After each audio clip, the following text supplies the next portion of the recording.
אליה.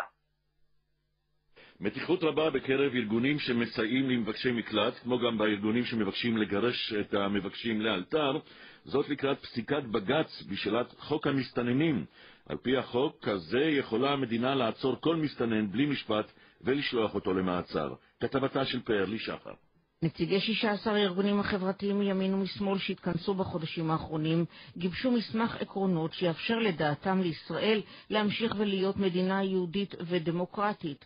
יש לקבוע מדיניות הגירה ברורה, הם אומרים, על המדינה לתת פתרון מהיר ויעיל למצוקת תושבי דרום תל אביב. על מדינת ישראל לתת מקלט לפליטים בכפוף למכסה שתיקבע. על המדינה לסייע במאמץ בינלאומי להתמודד עם בעיית הפליטים גם באמצעים נוספים שהמדינה תחליט עליהם.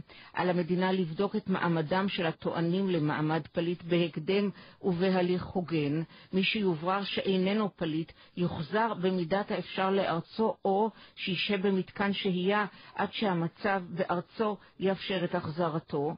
המדינה תפעל לעידוד יציאה עצמאית של שוהים לא חוקיים, בתנאי שזו אינה מהווה סכנה לחייהם ובתנאי שאינם בעלי מעמד פליט.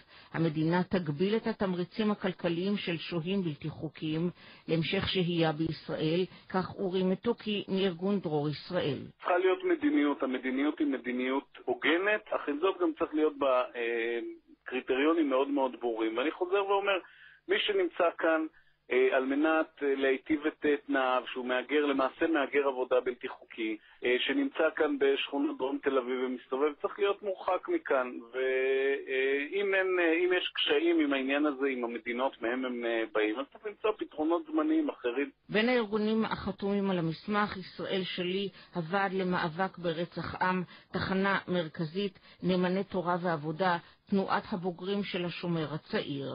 החלטת בג"ץ כאמור אמורה להינתן בימים הקרובים.